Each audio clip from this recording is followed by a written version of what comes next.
ప్రహరీ గోడ గురించి ఎలా ఉండాలి ఒకసారి? ఎలా అంటే యాక్చువల్లీ ప్రహరీ గోడ ఎప్పుడు కూడా ఉంది నైరుతి సైడ్ హైట్ ఉండాలి, స్ట్రాంగ్ ఉండాలి. ఈ తూర్పుకి వచ్చేసరికి అది సన్నగా రావాలి. మనం ఏంటంటే ఇప్పుడు గేట్లు పెట్టడం కోసం అండి చాలా మంది పిల్లర్స్ వేస్తున్నారు ప్రహరీకి. కనవ గోడ అంతా 4 inches ఉంటుంది, వీళ్ళు 9 inches వేసేస్తున్నారు. సో అక్కడ ఎనర్జీ మొత్తం రివర్స్ అవుతుంది. ఈసారి ఓపెన్ చేసాం కదండి, గేట్ ద్వారా ఓపెన్ అయిపోయింది, ఇంటి ముందు ఇది ఉంది అని అనుకుంటారు. అది చాలా డేంజర్ అండి.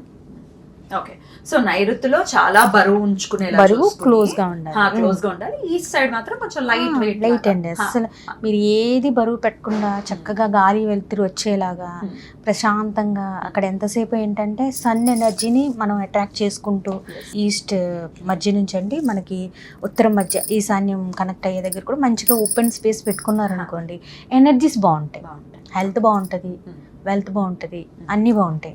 మనం ఈస్ట్ ఒకటే కదా ప్రాబ్లమ్, కన్వాకి ఏమీ ఉండదు అనుకుంటాం.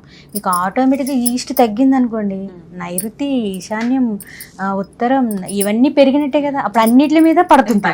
సో ఈస్ట్ చాలా ఇంపార్టెంట్. ఏ పార్ట్ అయినా మీకు ఒకటే చెప్తున్నానండి, ఈస్ట్ పోయినా, నార్త్ పోయినా, సౌత్ పోయినా అన్నీ ఇంపాక్ట్ అవుతాయి. సో ఇంకొకటి ఏంటంటే ఈ ప్రహరీ గోడలు కలిపేసి పక్కన వాళ్ళు మన గోడ మీద కట్టేస్తూ ఉంటారు, ప్రహరీ మీద ఈస్ట్ లో. అస్సలు అది చాలా డేంజర్.